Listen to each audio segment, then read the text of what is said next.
We got private escort. Yeah, man. I'm getting escorted. This is the VIP. Is this the V in the VIP? The very, just the very.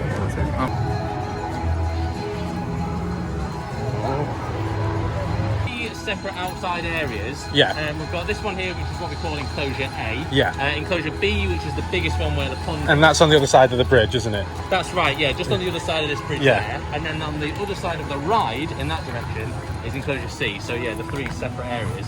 But feel free to come in. So this is the meat. I didn't know it came with dinner. Yeah. Is everyone else? This is how it tends to come in like big sort of frozen drums, and then we just defrost it, and then piece by piece we'll take it out, weigh it, and take it whatever we need. As I say, bones go in, fur goes in, all that sort of stuff. So yeah, this is horse meat, and that's what they'll get most of the time. This is actually one of the newer parts of the zoo. This only opened in 2018. And all 4 of them came over together from Kolmården Wildlife Park in Sweden. Okay. Lived together their whole lives. They're a non-breeding group. They've all got the same dad. So all the females have been spayed and the males been castrated. Refusing to say anything about Carol Baskin or Joe Exotic, as you probably get that with every experience. So I'm not saying anything. No, we were all addicted to it in lockdown. That's right. So the cats are wandering around here. So if you just take this side of the yellow line, we're all good. Say hello. I think that's what you're after, isn't it? Why don't you just go? It's like, dinner. She knows her name. And a good way to identify them, I tend to find, is using the markings that they've got on their face. Like people tend to say that all of their markings are unique, like distinctive sort of tick-shaped marking, and that's quite a good giveaway for her. We haven't trained them to knock on the door. This is just something that they know it's feed time, they know what's going on, so they start getting a little bit restless. And we brought them in so obviously we can guarantee that you guys have got a tiger to meet, but also we're going to be going outside after this experience to clean, so that's why we brought them in. Okay. We've got a little bit of remains of yesterday's dinner as well on the floor there. We'll go in and tidy all that up this afternoon. But this here is Kalinka. She is the youngest and the smallest tiger that we've got here.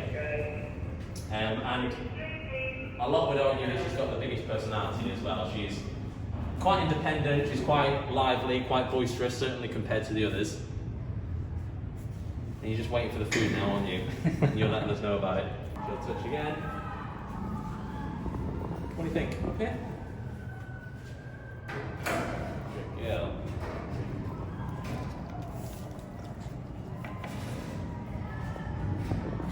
Very, very simple. All completely voluntary from them. If they lie down. Good girl. Good.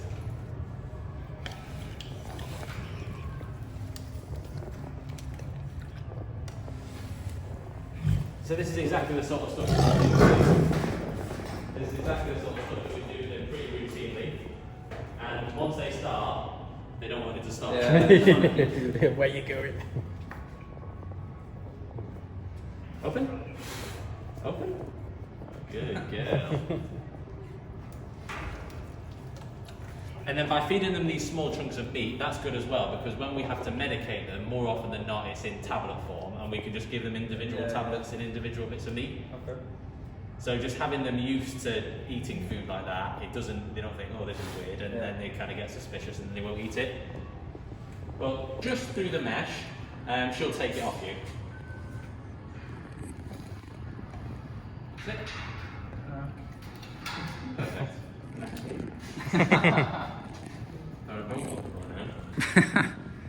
No, it's been a long day. But they're quite relaxed, really. You have to do for the gram,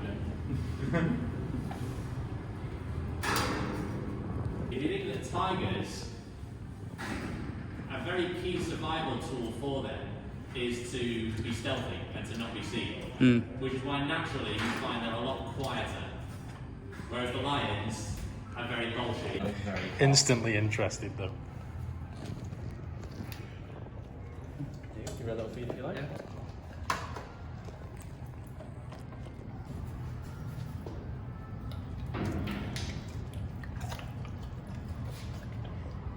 You don't even chew it, do you? It's like straight down. I'm going to be mean. I want a close up. I'm ever so sorry.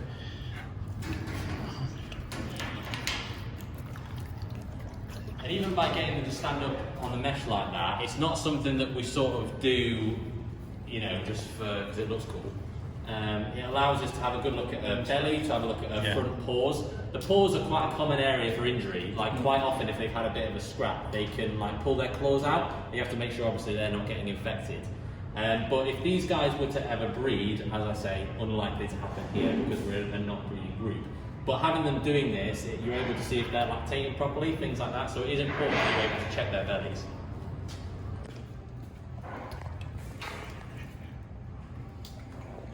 They're massive, yeah. And when you think, you know, he's not even that big, really. When you think about, like...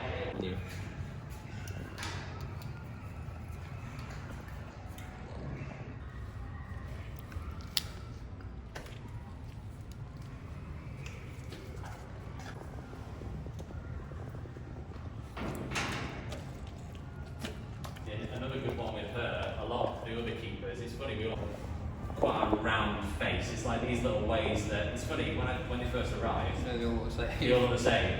But now, I don't know how people can't tell them apart. They're really different to me now.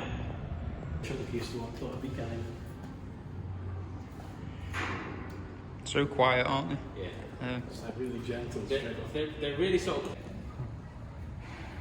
Still eyeing up the meat though.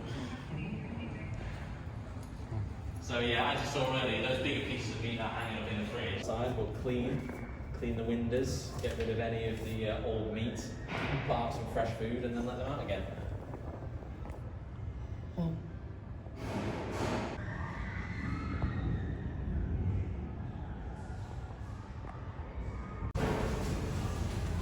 I only thought we were going to be feeding one. We've had a little apart from the lazy one.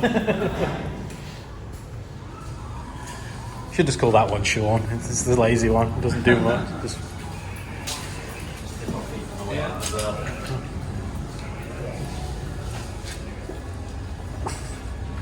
Rolls are mine. I know. Like I said, mine are knitted, so I have to be careful.